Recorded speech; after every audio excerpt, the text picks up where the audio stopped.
କରୁଥିଲେ ଏପରିକି ରାଧାଷ୍ଟମୀ ଦିନ ଆମେ ମେଡିଟେଟ୍ କରୁଥିଲେ ଆମେ ଶ୍ରୀମତୀ ରାଧାରାଣୀଙ୍କର ସେବା କରନ୍ତି ସେଇ ମନୋଭାବକୁ ଆମେ ଅଙ୍ଗୀକାର କରିବା ପାଇଁ ସେଇଥିପାଇଁ ଭଗବାନ ଆମକୁ ଏକ ଅନୁପମ ଉପହାର ପ୍ରଦାନ କରିଛନ୍ତି ଯାହାରି ନାମ ବୋଲି ଆମେ ଜାଣନ୍ତି ଗୋପାଳ ଗୁରୁ ଗୋସ୍ୱାମୀ ଏ ହରେ କୃଷ୍ଣ ମହାମନ୍ତ୍ରର ସୁନ୍ଦର ଅର୍ଥ କରନ୍ତି ଆମେ କିଛି ଦିନ ଏଇ ସୁନ୍ଦର ଅର୍ଥକୁ ଆମେ କଣ କରିବା ଚେଷ୍ଟା କରିବା ଧାରଣ କରିବା ପାଇଁ ଯେତେବେଳେ ଆମେ ହରେ କୃଷ୍ଣ ମହାମନ୍ତ୍ର ଜପ କରୁଛନ୍ତି ପ୍ରଭୁପାଦ ଆମେ କାଲି ଶ୍ରବଣ କରୁଥିଲେ ପ୍ରଭୁପାଦ ଯେତେବେଳେ ଏଇ ହରେ କୃଷ୍ଣ ମହାମନ୍ତ୍ରର ଅର୍ଥ କହୁଥିଲେ ତ କଣ କହୁଥିଲେ କି ପ୍ରଭୁପାଦ କି ଏଇ ହରା ଗ୍ରାମ ଶବ୍ଦ ତିନୋଟି ଭଗବାନଙ୍କର ଶ୍ରୀରାମ ଗୋଲକ ବୃନ୍ଦାବନ ଆସିଛି ତେଣୁ ସେଥିରେ ଆମେ ପ୍ରାର୍ଥନା କରନ୍ତି କି ଶ୍ରୀମତୀ ରାଧାରାଣୀ ହେ କୃଷ୍ଣ ମତେ ଆପଣ ଆପଣଙ୍କ ସେବାରେ ନିୟୋଜିତ କରନ୍ତୁ ତ ଯୋଉ ହରେ କୃଷ୍ଣ ମହାମନ୍ତ୍ର ଅଛି ତ ପ୍ରତିଟି ଅକ୍ଷରରେ ଗୋପାଳ ଗୁରୁ ଗୋସ୍ୱାମୀ ଶାସ୍ତ୍ରରୁ ଉଦ୍ଧୃତ କରିକି ବିଭିନ୍ନ ଅର୍ଥ ପ୍ରଦାନ କରୁଛନ୍ତି ତ ପ୍ରଥମ ଶବ୍ଦ ଅଛି କଣ ହରେ ତ ହରେ ଶବ୍ଦ ସମସ୍ତେ ମନେ ରଖିପାରିବ କି ହରେ ଶବ୍ଦ ଅର୍ଥ ସେ କଣ କହୁଛନ୍ତି ଏ ହେ ହରେ ମତ୍ ଚିତ୍ତମ ହୃତ୍ୱା ଭବବନ୍ଧନ ମୋଚୟ ମତ୍ ଚିତ୍ତମ ମୋର ଚିତ୍ତ ହୃତ୍ୱା ମାନେ ହରଣ କରିକି ଭବବନ୍ଧନ ମୋଚୟ ତେଣୁ ଯେମିତି ଅଗ୍ନିର ସ୍ପର୍ଶରେ ସମସ୍ତ ଦାହ୍ୟ ବସ୍ତୁ କଣ ହେଇଯାଏ ଜଳିକି ଭସ୍ମୀଭୂତ ହେଇଯାଏ ସେମିତି ଯେତେବେଳେ ଆମେ ଭଗବାନଙ୍କର ନାମକୁ ଗ୍ରହଣ କରନ୍ତି ତ ସେତେବେଳେ ଆମର ସମସ୍ତ ପ୍ରକାର ଅଜ୍ଞାନତା ସମସ୍ତ ପ୍ରକାର ପାପର ପ୍ରତିକ୍ରିୟା ନଷ୍ଟ ହେଇଯାଏ କିନ୍ତୁ ପାପର ପ୍ରଭୃତି ରହେ over the period of time ପାପର ପ୍ରଭୃତି ମଧ୍ୟ ଧୀରେ ଧୀରେ ନଷ୍ଟ ହୁଏ ଯେତେବେଳେ ଅବିଦ୍ୟା ରୁ ଆମେ ବିଦ୍ୟା ଆଡକୁ ଯାଆନ୍ତି ତେଣୁ ହରି ଶବ୍ଦର ଦୁଇଟି ଅର୍ଥ ଅଛି ପ୍ରଥମ ଅର୍ଥ ଯେ ଆମର ସମସ୍ତ ପାପ ରାଶିକୁ ନଷ୍ଟ କରନ୍ତି ବ୍ରହ୍ମାଜୀ ଭଗବାନ କୁ ବୃନ୍ଦାବନରେ ପ୍ରାର୍ଥନା କରନ୍ତି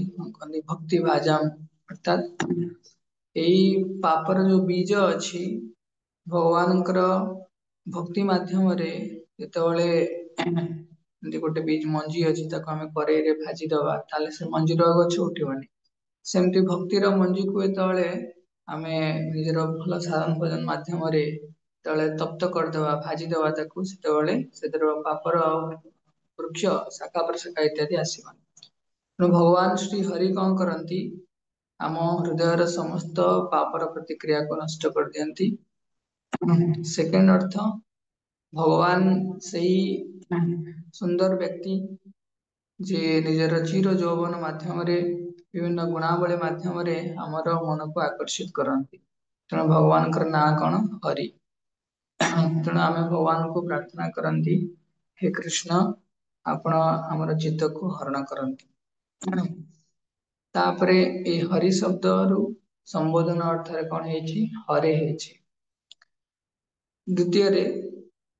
ଏ ହରି ଶବ୍ଦ ଶ୍ରୀମତୀ ରାଧାରାଣୀଙ୍କର ପ୍ରତୀକ ରାଧାରାଣୀଙ୍କର ଗୋଟେ ନାଁ ଅଛି ହରା ବୋଲି କାହିଁକି ନା ରାଧାରାଣୀ ଯେ ବୃଷଭାନୁ ମହାରାଜଙ୍କର କନ୍ୟା ଯେ ଭଗବାନ ଶ୍ରୀ ହରିଙ୍କ ଭଳି ଆମର ମନକୁ ମଧ୍ୟ ହରଣ କରନ୍ତି ତେଣୁ ଏ ହରି ନାମ ସରି ହରା ଯୋଉ ଶ୍ରୀମତୀ ରାଧାରାଣୀଙ୍କର ନାଁ ଭଗବାନଙ୍କର ଏ ହରି ଶବ୍ଦରୁ ଆସିଛି ଯୋଉ ନାଁଟି ରାଧାରାଣୀଙ୍କୁ ଅତ୍ୟନ୍ତ ପ୍ରସନ୍ନ କାହିଁକି ନା ଏଥିରେ ଭଗବାନ ତାଙ୍କର ଭକ୍ତ ମାନଙ୍କର ମନକୁ ହରଣ କରନ୍ତି ତା ସାଙ୍ଗରେ ସମସ୍ତ ପାପ ରାଶିକୁ ନଷ୍ଟ କରନ୍ତି ତେଣୁ ରାଧାରାଣୀ କୃଷ୍ଣଙ୍କର ଏଇ ସୁନ୍ଦର ନାମରେ ନିଜ ନାମକୁ ନାମିତ କରିଛନ୍ତି ଆଉ ସେଇ ନାମକୁ ଆମେ ଆଜି ଭଗବାନଙ୍କର ହରେ କୃଷ୍ଣ ମହାମନ୍ତ୍ରରେ ଉଚ୍ଚାରଣରେ ଆମେ ସମ୍ବୋଧନ କରୁଛେ ହରେ ଶବ୍ଦ ତେଣୁ ଏଇ ନାମ କରିବା ସମୟରେ ଆମେ ନିଶ୍ଚୟ ଭଗବାନଙ୍କୁ ପ୍ରାର୍ଥନା କରିବା ଦରକାର ହେ କୃଷ୍ଣ ଆପଣ ହେ ହରେ ମତ୍ ଚିତ୍ତମ କହିଲେ ହଁ ହେ ହରେ ମତ୍ ଚିତ୍ତମ ହୃତ୍ୱା ମୋର ଚିତ୍ତକୁ ଆପଣ ହରଣ କରିକି ଭବ ବନ୍ଧନ ମୋଚୟ ଏ ଭବ ସାଗରର ଯୋଉ ବନ୍ଧନ ଅଛି ତାକୁ ଆପଣ ନଷ୍ଟ କରନ୍ତୁ ତ ଏଇ ମନୋଭାବ ନେଇକି ଆମେ ଭଗବାନଙ୍କର ନାମ କରିବା କାଲି ଆମେ ଶ୍ରବଣ କରିବା ହରେ କୃଷ୍ଣ କୃଷ୍ଣ ଶବ୍ଦ ଠିକ ଅଛି। ହରେ କୃଷ୍ଣ। ବୈଷ୍ଣବ ପ୍ରଣାମ ମନ୍ତ୍ର। ବୈଷ୍ଣବ ମାନେ ବାଞ୍ଛା କଳ୍ପତରୁ ସଦୃଶ କ୍ଷମାଶୀଳ ଦୟାର ସାଗର ଏବଂ ପତିତ ଜୀବଙ୍କର ଉଦ୍ଧାରକାରୀ। ଦୈନନ୍ଦିନ ଜୀବନରେ ଜ୍ଞାତ ବା ଅଜ୍ଞାତ ସାରରେ ଯଦି କୌଣସି ସାଧୁ ଗୁରୁ ବୈଷ୍ଣବ ନିକଟରେ ଅପରାଧ ହୋଇଥାଏ ତାହେଲେ ପ୍ରଥମ ମୁହୂର୍ତ୍ତରେ ସେମାନଙ୍କ ସଂଗମନରେ କ୍ଷମା ପ୍ରାର୍ଥନା ମାଗିନେବା ଉଚିତ।